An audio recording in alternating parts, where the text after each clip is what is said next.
welcome to Homegrown, the Soccer Yanks home for domestic soccer. Tonight, with me as always, our executive producer and the brainchild behind the Homegrown, Jay Sierra.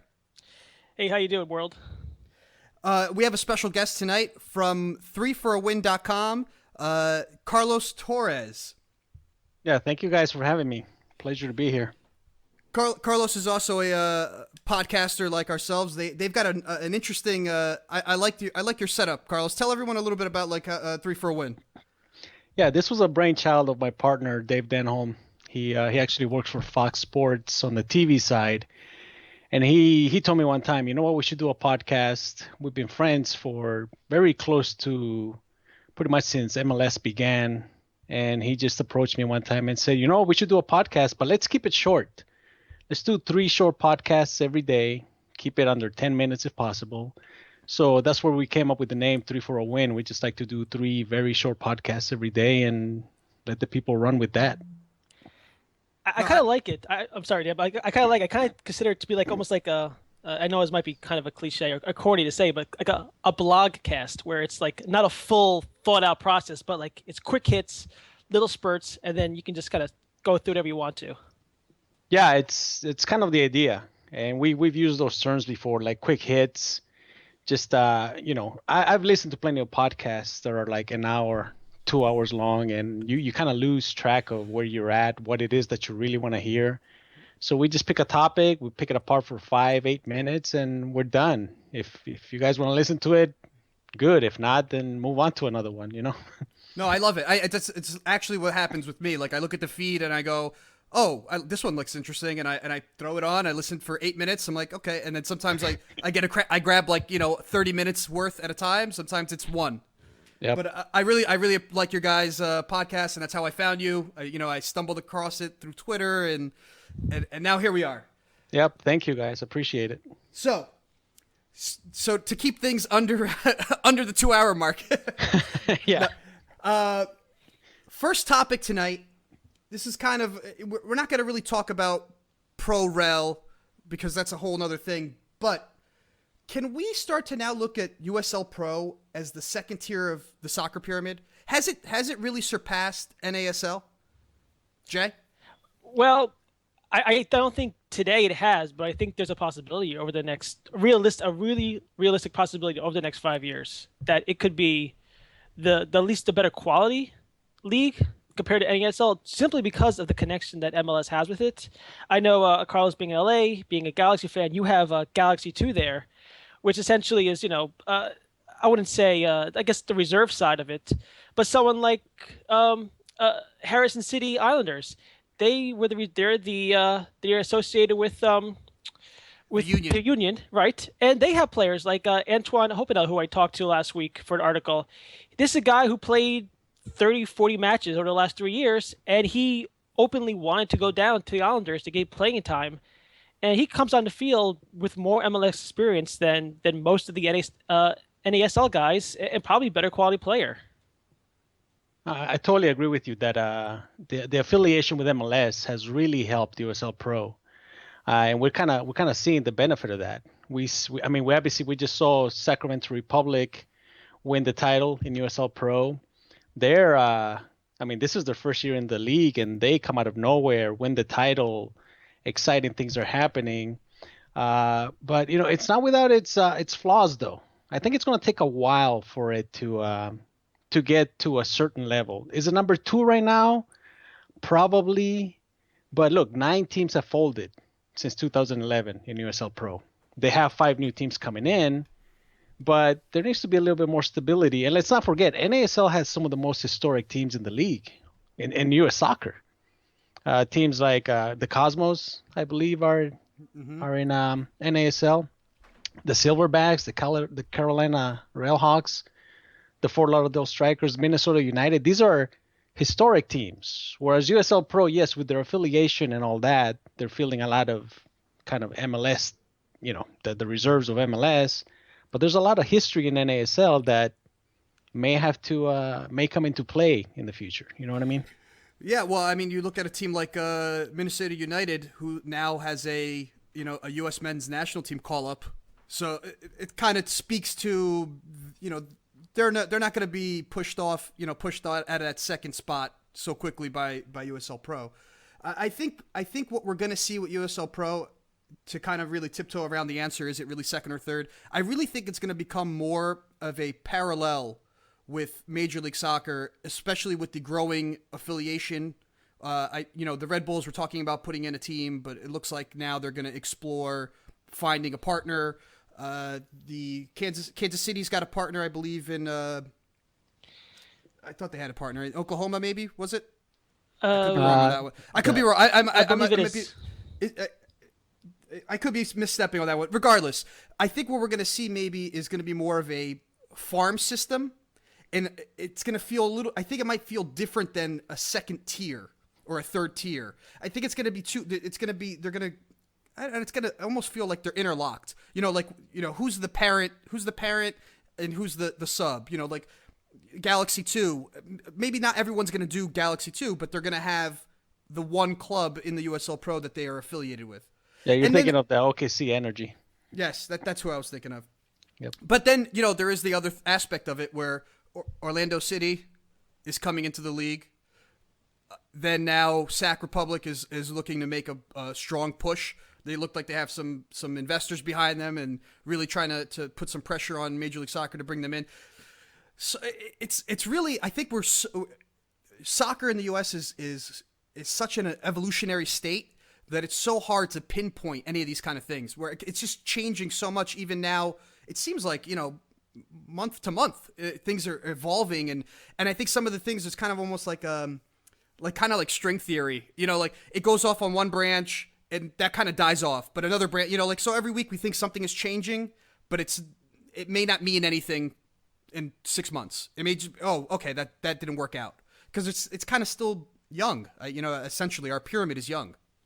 Well, what do you think would be more important to determine a second tier? Because there is no really official or unofficial, other than U.S. Soccer kind of says it is. Do you think it's more important to have bigger crowds or to have better competition? What would that be the determining factor for you guys? I think that the crowds, ultimately, what USL Pro is doing right now, you speak of the affiliation, it's almost like that might hurt them in the future, because you're right, now they just become affiliates of another team. Are they really a second league if they're just an affiliate of an MLS team? To where NASL doesn't seem to, they're not going that way, the affiliation, obviously. And they have teams like the San Antonio Scorpions, the Cosmos, who are ultimately looking to get into MLS anyway, in my opinion. So is it going to hurt USL Pro as far as them becoming their own league? Do they just want to be completely affiliated with MLS to where they don't want to be considered like the second level? They want to be almost even, like you said. That's my gut is telling me that for them, and also maybe in the long-term survival of USL Pro, it makes more sense to latch on to a professional club, a top-tier club, rather. It's going to take money, obviously, in a lot of ways. Regardless of who you're affiliated with, it's going to take money. These teams just can't assume they're going to become part of MLS if they don't have the resources. So ultimately, it's going to take money for either a single team or for the whole league as a whole to be a success. Absolutely. Real quick, Jay, just to answer your question, I think it's crowd. I think it's money that determines the rankings of the leagues. Yep. Okay. Just to give you an answer. Yeah, well, I was going to do this as a quick sidebar. If that's the case, then I don't think someone like LA Galaxy 2 needs to be in LA. I think someone like the Galaxy 2 needs to be someone like Bakersfield, because they're not going to get the crowds if you're in LA, just the second team. Right. If the goal is to make USL Pro its own league and its own viable machine, yes. Right. That's a very, very good point, because if the Galaxy game's on a Saturday and the Galaxy 2 game is on a Sunday, nobody shows up to a Galaxy 2 game. Right. No. Very good point. All right, shifting into Major League Soccer. This year, we've seen DC United go from worst in the league last season to first place. They clinched the playoff spot just the other day. Is this good for the perception of the league? How about you, Carlos? I think it's a good story because, look, this is not a story that's exclusive to MLS. This happens in all sports and in all leagues around the world. We've talked about, look, even the Red Sox, they just went a couple of years ago from worst to champions. So, and that didn't change the perception of anybody in baseball. A worst to first story is always a good story. It's the type of story you see like in promotion relegation, where a team comes up from the lower divisions and you can obviously consider them to be worst, and they come up and maybe they make some noise in the first division. And it just speaks to the fact that, look, if you're willing to spend some money, if you can bring some DPs, get some good players in, you can almost do anything. If you're trying to bring somebody from overseas, and you are DC United from last year, and you're like, look, but we're DC United, we're making all these changes, let's bring somebody from the EPL, from whatever league overseas, some DP to come play with us. There's that potential. And these guys can see that there's a potential to go from worst to first, that you're not going to come play for a team that's going to win another 5 games this season. There's always that potential. Right. Jay? I think about this, and I kind of like the Boston Red Sox analogy, especially because DC United is a historical team. It's a team that's won a lot of championships, has a great history. But the thing I love about the DC story is it's not that one magic bullet. It's not, because we have a opposite comparison of a team who tried to win quickly, which is in Toronto, who got these DPs from overseas, and they're obviously not doing as well as DC United. And DC United had a worse season last year than this year. But DC United didn't look for that magic bullet, that one or two players that's going to fix a team. They went for a complete overhaul. And because it has such a great infrastructure, they knew what they wanted to do, who they wanted to get at a great price. And other than Eddie Johnson, that's the only DP. All the rest of these guys are castaways. These are essentially the 2010 All-Stars.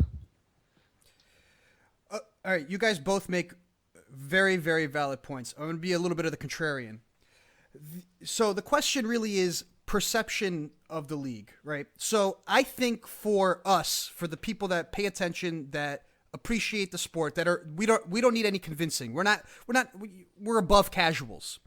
I think for us, we think it's great.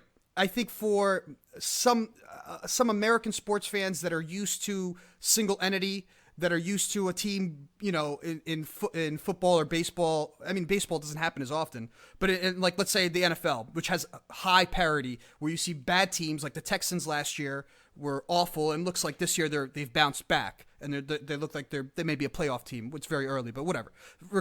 I think in that bubble, yes, this is a great story. But I think when you start to take the casual that watches the Premier League and La Liga, I think they use this as an excuse for, you see, like, it doesn't matter. Like, there are no super clubs. There are no big clubs. They flip a coin every year to see who's going to win it. I mean, I'm playing a little bit of a devil's advocate because I don't truly believe that in my heart, but I think from a perception point of view, I think that the casual or the guy, the quote unquote Euro snob can use that almost against the league, that the parity is so high that a team goes from worst to last. And this is obviously, Jay, excluding taking a look at exactly what they did to get there. And I think that's actually one of the benefits of a single entity and having this parity in the league, is that smart management can change a situation and make winners. It's not just sign a big European name to win. So I'm a little torn on how this is perceived. I mean, you guys, am I completely off base here? No, I see your argument, and the super club argument is great because to kind of use another sports analogy, the Indianapolis Colts with Andrew Luck, the worst team in the league, turned around in one season with one player.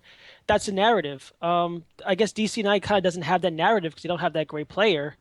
But I guess, absent of a super club, only success in the CCL is really going to, show that this stuff is actually sustainable. Because again, they don't have that superstar name they can really point to why they're better.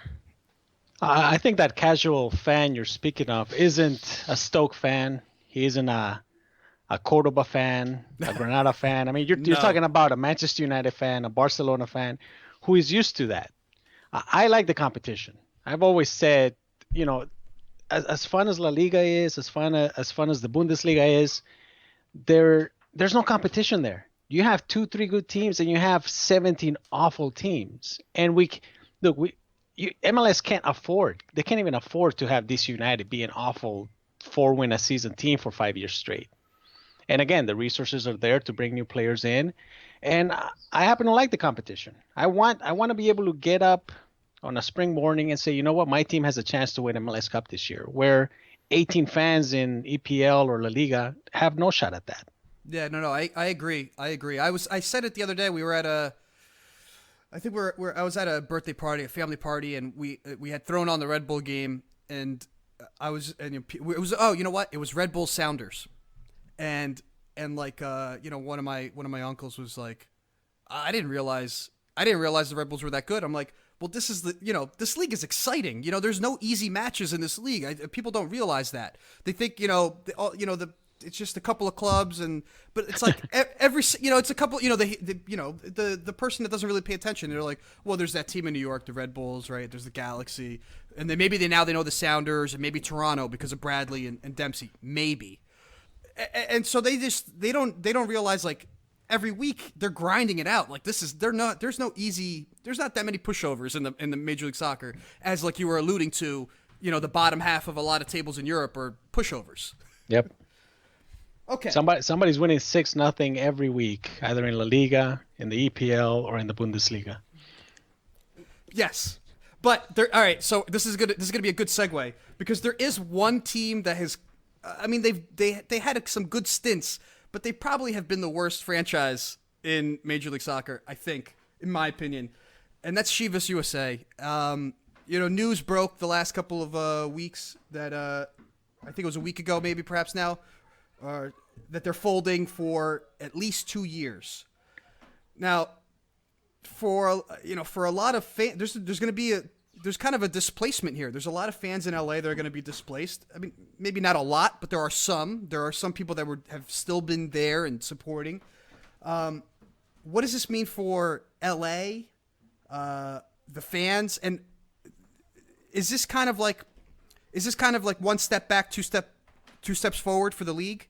Like a little contraction, but it's not permanent. Jay, I think. Oh, go ahead, Carlos. Go ahead, No, go ahead, Carlos. Please take it. You're in LA. You're the one with the first $10. I'm just reading it I'm reading it online. Look, as far as the league goes, I think this is a good move. Chivas USA has been a bit of an anchor for the league. They have not been able to translate the original idea, into success in any way. Like you said, they had a couple of good years there. They made the playoffs, but they just cannot take that next step. They can't be consistent. I thought they were going to be consistent this season with the moves they made during the offseason. I picked them to make the playoffs, but they're awful again. So they're just become an anchor for the league. And I think it's just a good plan. You see what everybody else is doing, what NYCFC is doing, what the Sounders have done, what Sporting KC has done, what the Crew did today. We see what they're doing, and this is what this organization needs. Not this team, because who knows what the heck this team is going to look like, but what this organization needs is exactly what's happening to them. Because there's not enough time to turn a rebrand, a new owner doesn't change anything at all without time, without stadium, without new players, without figuring out if they are willing to spend the money to make the team better. They need that time. So I think it's a good idea. You would think it's a good idea, and I think it's a good idea in a sense, but I also think about the long-term implication. Chivas USA has phenomenal academy. They have a really, really good academy, one of the top every year. And they're just kind of giving up that infrastructure. And I wonder if you had somebody who has a knowledge of American soccer and a knowledge of MLS, if they wouldn't say, well, no, we're not gonna. We'll figure out the rebrand as we go on, but I'm not giving up these assets in these academy systems. Who's really producing a lot of decent players? Decent. I thought Chivas was going to better season too. And they really got hurt because of injuries to their center backs. That's what really killed them. They had that nice 5-game run. Yep.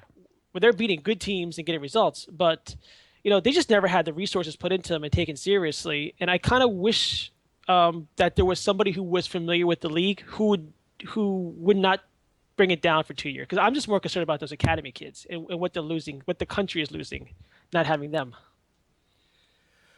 Well, there's so many things. There's so many layers to this. I mean, Jay, to speak to the academy, I agree that we need to support and build and expand as many academies in the States as we possibly can.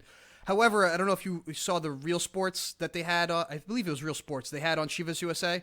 Yes. I mean, there was also a lot of issues there with the management and only basically only taking Latin players, young Latin players into the academy, or not necessarily not taking the non-Latins, but the non-Latins not having the same kind of opportunity.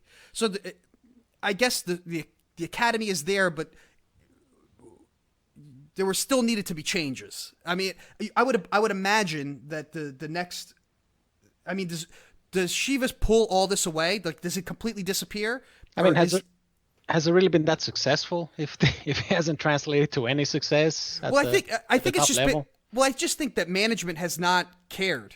I mean, this has been a bad experiment, and Yep. I think Major League Soccer is trying it again now with Manchester City, and I think this is probably, if the City one fails, which I doubt it will, because they just seem to be, they're just so. They have such a winning mentality. I don't think it will fail, but I think this would be. Chivas almost ruined the chance for other outside affiliates to come in. I think because I think they just didn't care enough, and I'm not sure if the academy. I don't think that's enough reason for a buyer group to just come in and take over as is and rebrand and go on. But Chivas de Guadalajara isn't even successful right now. They're close to being dropped down to the lower league if they don't make some kind of move during the season. They're about to get relegated. So now think about that. They're about to be relegated. Where's their focus? Is it on Chivas USA? I mean, they're not involved anymore. But at the top, if they're in a relegation battle in Mexico, are they really worried about a club that can't be relegated? Not at all. Yeah. I mean. Actually, they got a lot of problems. My one little quip about this was, if we did have Pro Rel, it would be much easier to get rid of them. They would have just disappeared, and we wouldn't have to worry about a new buyer group. Totally agree with you. I tweeted this a while back. They would have disappeared. I don't know if I tweeted it or if I talked about it in a podcast. They would have disappeared years ago. There would not be no fans, no nothing. And look, credit to the fans though. There were close to 13,000 fans this week against RSL, whom they beat 1-0. And after everything, after all the news that they're folding, that, in last place in the West and all that, I could have sworn there were going to be 200 people there, but there were 13,000 fans there. So the fandom is still there, however little it is. I think I read this week that the supporters group, the Chivas supporters group, said, we're not disbanding. We're going to end up going to Galaxy games and booing. I read something along the lines that they're waiting. They're going to wait it out. Like they don't want to be. They're not going to be Galaxy fans. It's just not going to happen. Nope. So they're going to wait it out, and in the meantime, they'll just go and they'll heckle both teams. And you know what? And if they do things right, they'll give the Galaxy a run for their money. If they come back with a new stadium downtown, new ownership, willing to do whatever it takes to make the team successful, just a whole new splash, because that's what they want to do. Obviously, they'll give the Galaxy a run for their money there. Well, I think if the Galaxy's not careful. That's the prerequisite, though, I believe. I mean, for everyone except for Manchester City, the prerequisite is you need a stadium. Yep. So I think, I did read downtown, quote unquote, near Staples Center. So that would be interesting. The downtown thing seems to be what everyone wants. They want that walk to the stadium. They want the local bars and all that stuff to have a pregame feel. I think LA really can succeed with two clubs. It really can. If that happens, watch out, man, because the Galaxy plays in a neighborhood. They don't play anywhere close to anything exciting. So if that happens with this new team, downtown, bars, restaurants, walk to the stadium, quote unquote, watch out, Galaxy.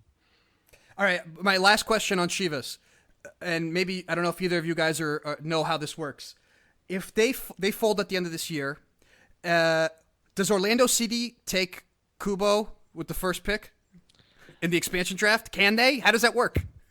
I don't think that's been decided yet. There's been back and forth on that. There's a lot of conjecture, but I don't think anything was officially announced.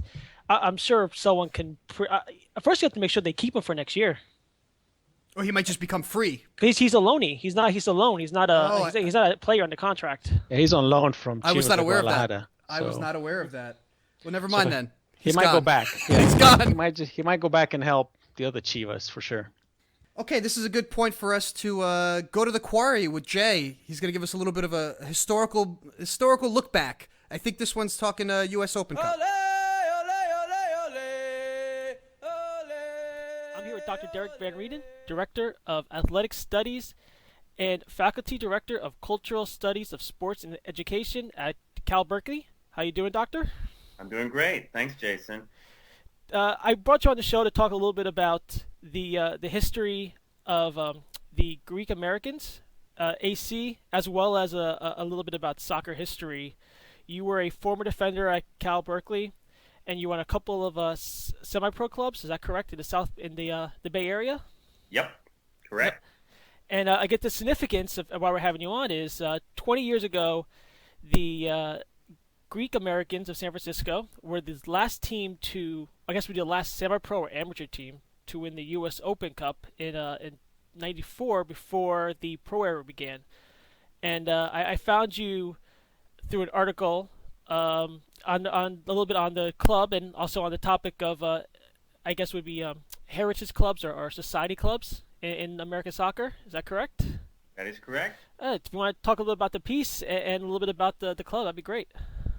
Sure. So, it's funny for those of us who actually played professional soccer, that is in this country before the MLS. It's funny when you say before the professional era, because I actually was the captain of the San Francisco Bay Blackhawks, which was a team in the American Professional Soccer League, which preceded Major League Soccer. And at that time, there had been a number of fledgling professional leagues following the NASL that tried to ultimately get a foothold in spectator sports in the United States, and some were more successful than others, and that league was relatively successful. Certainly, the team I played for in the San Francisco area, the San Francisco Bay Blackhawks, was well run and had a significant amount of financial backing to it.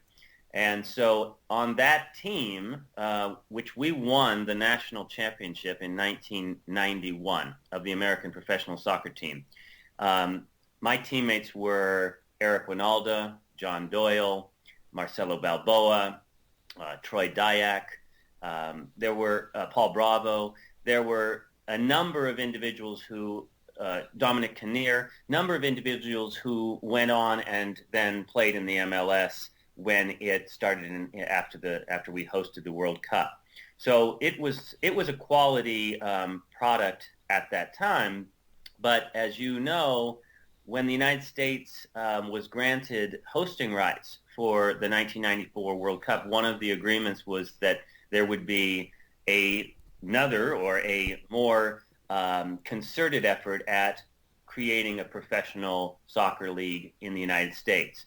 So what ended up happening for me, at least at that time, was I was 30 or so. I had played for this professional team for 4 or 5 years. We had won a national championship, and essentially the league folded in anticipation of the World Cup.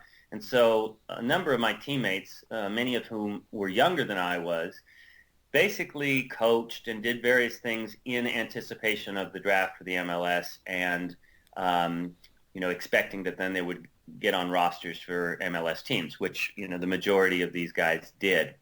But there were professional soccer leagues prior to MLS. And what was interesting about that and why it's sort of a historical context for the Greek Americans winning the Open Cup in 1994 is that a number of those guys from that team, the San Francisco Bay Blackhawks, in addition to guys who were on the Greek American roster for many, many years, many of them international, having played in their home countries and then coming to the United States for an athletic scholarship.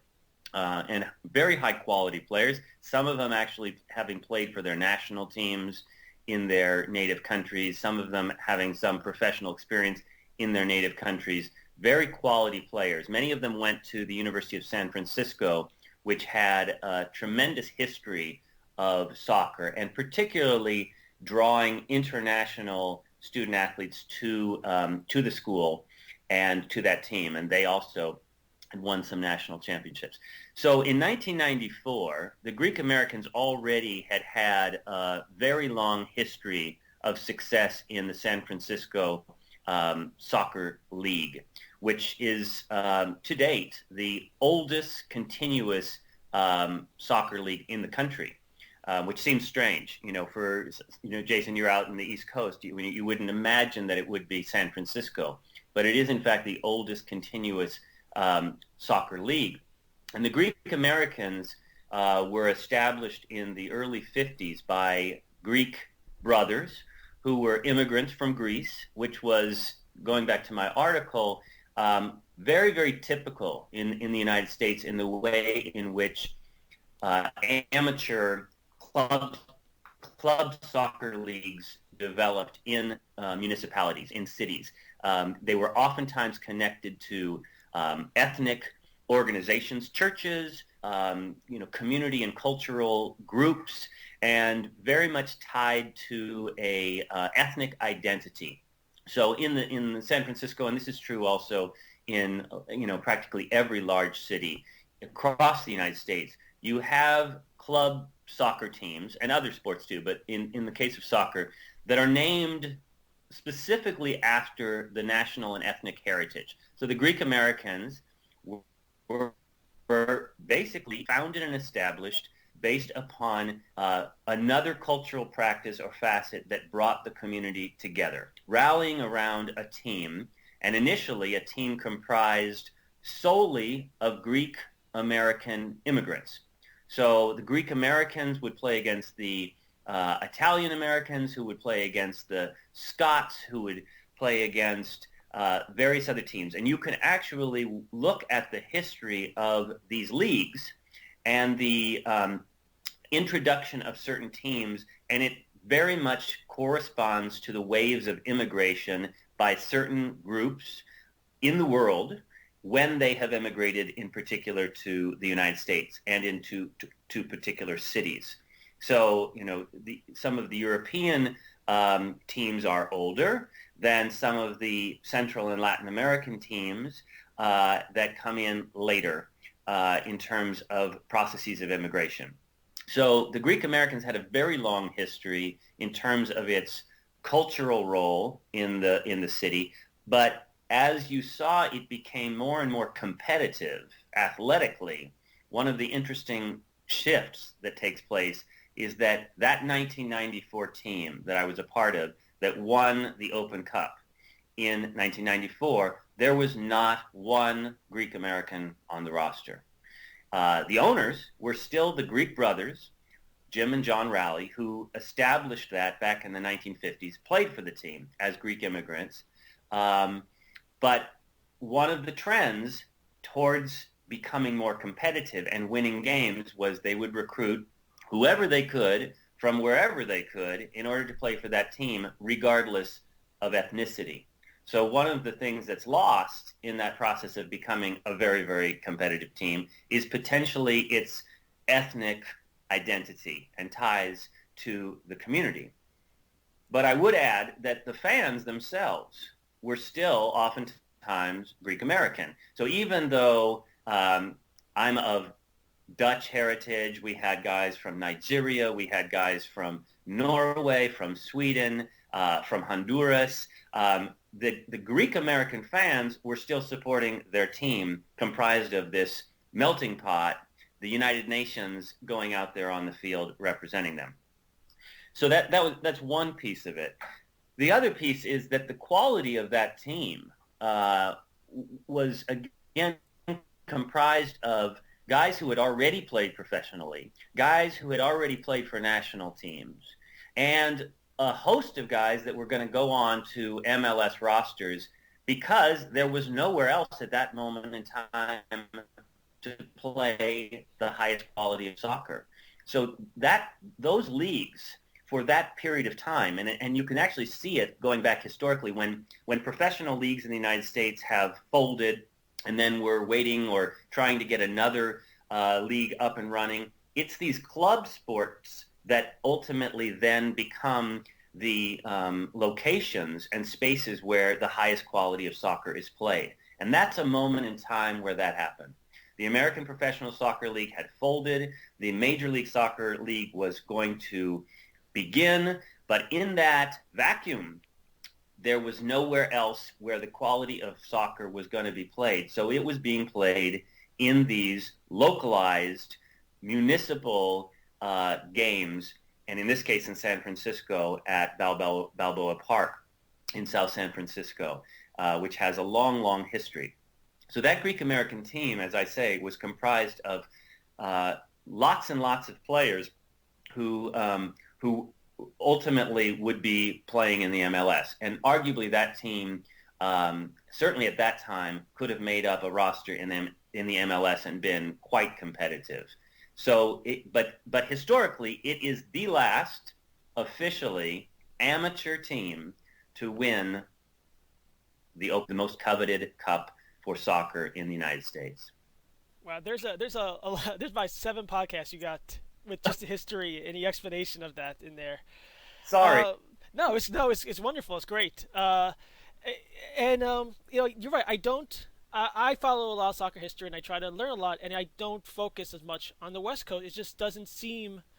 I don't want to say it doesn't seem that there's so much stuff out there, but you always look up. You look at the Bethlehem Steel. You see stuff like from the Carney Scots. You see Clark Thread Company.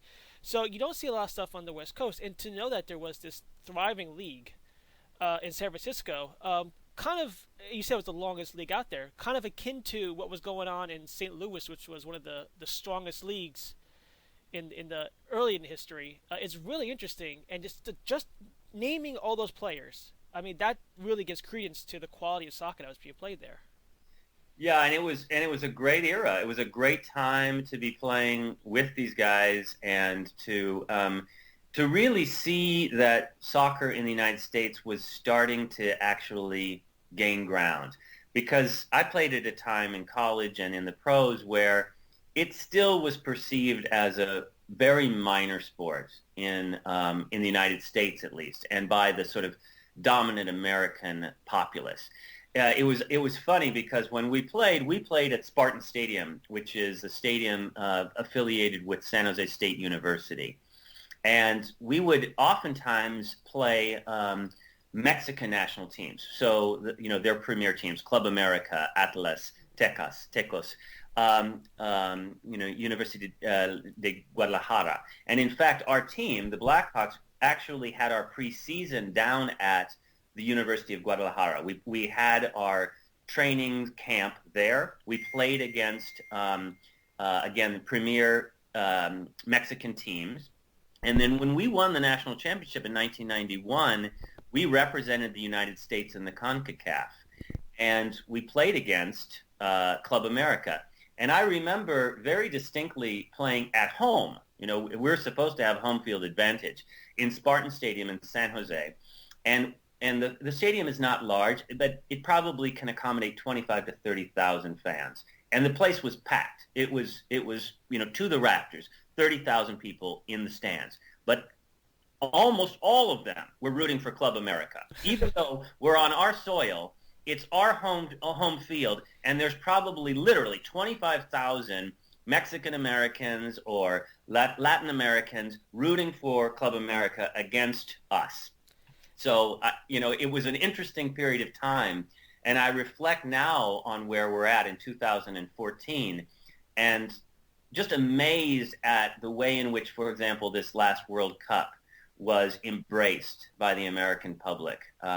It's for someone like myself who has played soccer their whole life, and I'm now 50 years old. It's just an incredible sort of period to have lived through and to have seen what has happened to soccer in this country.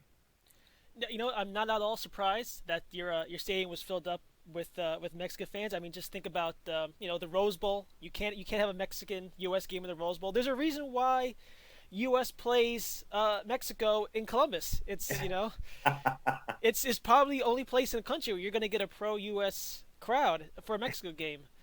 Yeah, absolutely. I have a question for you. Maybe you might be able to answer or not, but do you think because you're in San Francisco and say not somewhere like Los Angeles or even New York where there's a larger media market that there was a limited exposure and a limited acceptance, at least possibly something you could probably throw on TV for them?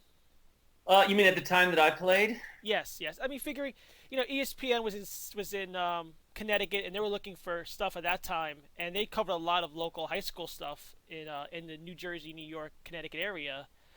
You think if you probably be on the opposite coast, maybe your league would be considered? There wouldn't have been MLS. That maybe that league. Well, in the championships that we played, we were in the final in 1990 and lost in penalty kicks. But we played against the Maryland Bays. And when we ultimately won in 1991, the next year we came back and won. We were playing against a New York team, the Albany, Maryland Bays, Albany. I can't even remember what their moniker was. But we played Albany, and so it was a national league, and it was certainly had representation on the East Coast as well. I think it had more to do just with the perception still at that point of what soccer was at a professional level. We all knew that the kids were playing, AYSO and CYSA soccer, maybe more than almost any other youth sport. But there was a way in which it did not translate to the professional spectator game. It was still being perceived as an ethnic game. And there was an element of xenophobia, I think, around soccer in this country at that time. Like that's for the Europeans or that's for the South Americans. But our sports are American football and basketball and baseball, sports that we developed and that are American true and true. It took a long time, and I think part of that process is just the globalization process where we realize as a country and as a world, it's all connected. It's all tied. And soccer is one of the best languages that cuts across almost every country in the world.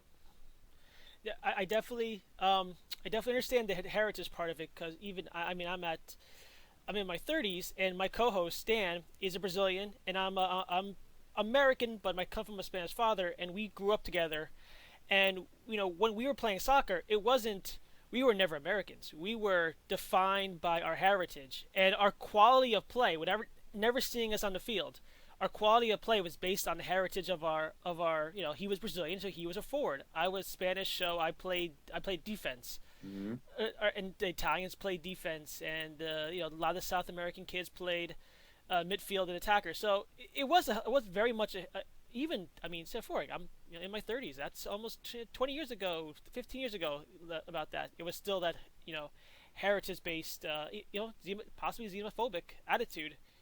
Yeah, and it's funny you say that because I think that there were even as you're saying that, I've witnessed that sort of stereotyping and generalizations about, he's from Brazil, so therefore, or she's from Brazil, so therefore they play this position or they play, this style. And, he's or she is from this country, and so therefore they play this particular style. It really does, in many ways, pigeonhole youth and kids like, no, I'm not a striker, or no, I'm not the playmaker, even though I happen to be Spanish or Brazilian. Right. And, it's definitely changing now. And just before we go, I want to kind of ask you a couple questions just to kind of get a sense of what it was like being a player at that time. Even now, players in MLS have to go out and have these second jobs where they're coaching. While you were playing there, was it a night thing where you were playing at night? Was this your main source of income while you were a player? It was my main source of income, but not a very good income. It was it was the equivalent of making, $50,000 a year. It was at the time of my life, it was a great experience. I mean, we traveled extensively, so it would have been very difficult to hold down another full-time job. I even was considering at that time starting a graduate program, and even that was impossible to do given the expectations of travel, domestic travel, international travel, and training every day. So there was certainly nobody in the league that was getting rich. It was certainly not the kind of numbers that we see in the MLS. Although, as I write in my article, the MLS has had, basically young players and/or fairly, very low-paid players for a very long time. People exaggerate the numbers of the Beckhams and the various people that they've drawn from the outside world to play and be marquee players. But many of the homegrown American players were making less than I made at the time in the APSL, but making less at the MLS level. So it's not been exactly get rich quick either, like other sports are perceived in this country as sort of a way of upward social mobility and economic mobility. So no, I didn't have another job, but I certainly was not putting all of my chips on being a soccer player in this country professionally. And when the time came to either wait around a year and wait for the MLS or move on with my life and do something else, for me, it was sort of a no-brainer. Again, given my age, I was 30 or near 30. I felt like I had that professional soccer experience. We'd won a national championship. I'd been the captain. I'd been an all-star. I'd had it. I'd had a great experience. So I went back at that time to graduate school. I ultimately earned my PhD at Berkeley, and now I'm a faculty member there. It was a good decision for me. And I've been a faculty member now for over 15 years at Berkeley. What's funny about it, Jason, what's really funny about it is that I have a Wikipedia site, which of course I didn't create. I don't know who created it.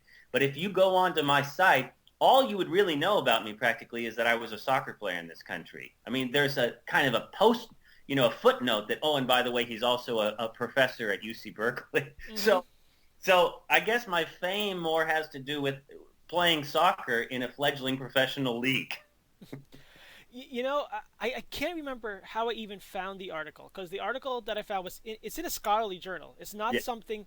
So honestly, I actually might have come across the article through. I still have access to my school's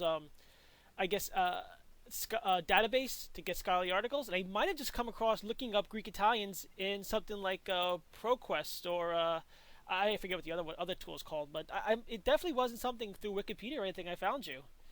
Yeah, no, that's one of the problems, of course, being an academic is that we write, we publish, but, in many cases, nobody reads it. So I'm glad you found it, number one. And for me, that article, even though it is scholarly and it talks about, the history of ethnic groups in this country and immigration patterns and sport, it's really also an article that just is for me a memory and a loving memory of being a part of the Greek American team for as many years as I was, and how much that was an important part in my own personal maturation, and a tribute to the players I played with, and a tribute to the owners of the team who were and are Greek American, who just basically gave their blood and soul and love to us and to that team. I should add one last thing I just want to say, just to give you a sense of the level of soccer and the way in which the Greek Americans and those type of club teams were the kind of pinnacle of sports at that moment in time. So, Jason, another indication that at the time in 1994, between the American Professional Soccer League and the beginning of Major League Soccer, that this was the best soccer that could be found in the United States. Our coach of that team that won the Open Cup in 1994 was Lothar Osiander.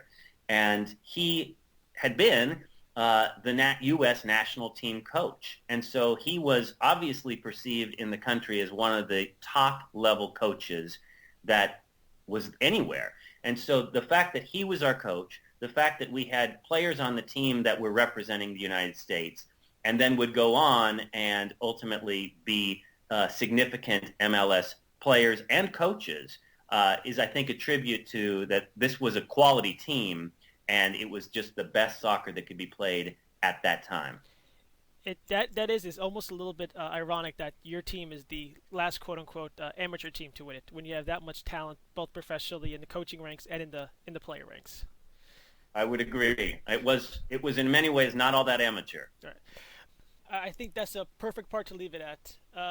Thank you so much, Dr. Derek. Ole, ole, ole, ole. And to round out the show tonight, we're gonna go with our quick hit questions and a couple of short questions. This week, I think we're gonna name them the testimonial for Landon Donovan and his farewell tour with the U.S. men's national team. Okay, quick hit question number 1: bigger DP disappointment, EJ or Cahill? Jay. I think before this week I would have said EJ. But I'm gonna say Cahill this year. Going from MVP candidate to can't even get a game. And to saying my country is more important than my club. You know, that's the reason why because he's officially a distraction. Carlos. Yeah, I'm gonna go with Eddie Johnson too because look, we saw the hangover that some of these players come back with from World Cup. Cahill himself, Wondolowski, Beasler, Bradley, and EJ didn't even have to go to the World Cup. And he still couldn't prove anything. I mean, he had all that free time, I guess, quote unquote. Donovan did it. He stepped it up a bit, and EJ couldn't do a thing. So I'm going with Eddie Johnson for sure. I was so torn on this one, and I'm a Red Bull fan, so I was looking at the stats, and I'm like, EJ's a forward, 5 goals, 2 assists. Like, that's a disappointment. But then I'm like, Cahill makes $3.6 million. And he's a distraction. It's Cahill for me. Good point. It's Cahill for me. And the red card, he's not playing the rest of the season. Between the friendlies and the red card, he's missing a game. So Yep. we could have saw his last game with a red card. That could have been his last game as a Red Bull. Oh, the Red Bull. And imagine where DC would be if Eddie Johnson had been half the player he was last year. Oh my God, we would be like sealed. Yeah, we'd be sealed already. Yep. All right, second question. And this one is actually courteous of Carlos. If Siggy and the Sounders don't win at all, is it time for these two to part ways? Carlos, you up first. Well, look, I think of you. One of you is a Gooner, right? Is it you, Dan? Yeah, right. Yeah, it's me. All right, think of Arsene Wenger. Okay. Oh my God, I wrote this down too, man. I swear to you, Really? I feel like I'm judging Arsene Wenger. How do the fans feel right now? How do Arsenal fans feel right now? Are they content? Are they angry? Are they fed up? I've been a pretty firm believer, but I right now I'm like, we need a change. We need a change. And that's exactly. Look, if the Sounders don't go on to win MLS Cup, Dave and I picked them to win MLS Cup. Obviously, we don't want them to. We want the Galaxy to win. But look, if they don't go on to win MLS Cup, something has to change. And Open Cup after Open Cup is not going to be good enough for the fans in Seattle. Not good enough for the board of directors, the owners. I think it's time to let go.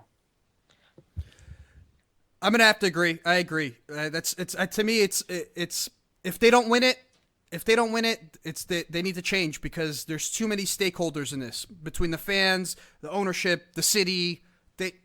It's time. Yep. Jay? Yeah, I would have to agree, and especially because I believe doesn't Seattle have it where they vote in their general manager, or are they allowed to vote out the general manager every 4 years? Yep. I think maybe it's time to think about it because obviously there's a problem and it's not working with them with all that money being spent, a lot of resources at their disposal.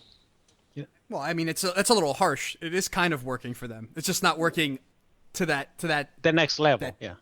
The next level. The next level is getting past the Galaxy, and if you can't get past the Galaxy with him, you have to find someone to get past the Galaxy. It's interesting because look, a little bit of a tidbit here. He's coached in LA before, obviously, Siggy Schmidt. If he gets fired, what if he comes back with the new LA team? You know, what if they make him the coach? You want that familiarity. You don't want to be completely alienated, kind of like the way Chivas USA was to begin with. What if you bring Siggy Schmidt in as the next LA coach of the rebranded team? That would be a great pickup. I think that would be a great move because he knows the league and he's a big enough name. Yep. I mean, I think the real question is, will he be capable of just hanging out for 2 years? Look at what Jason Kreis is doing. No, I know. I agreed. I was gonna say, could he pull a crease? Yep. But yep. All right.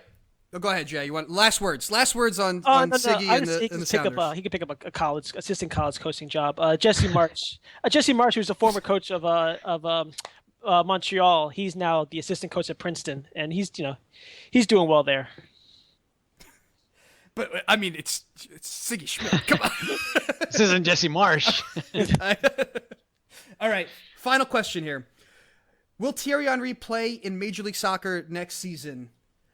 I'll answer that one. No. He's going back to Arsenal, playing half a season and retiring.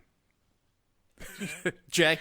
Yeah, I think he's a little too conscious, a little too smart. If he goes to another team, I think he kind of burns his bridges in New York, and I don't think he's like that. I don't think he wants to do that. I think he's a little too much of a thoughtful person, and from all accounts, to do that. Look, I think he's still one of the best players in this league, if not even the world, when he chooses to be. The guy is still fantastic. I think he wants his retirement to be more of a celebration than just kind of walking away like this. He loves New York. I think he wants to go out there and beat up NYCFC when they come in. I think he wants to experience that rivalry firsthand. So I think he'll be back completely next year for the Red Bulls. With the Red Bulls? Yeah. That's interesting. I mean, the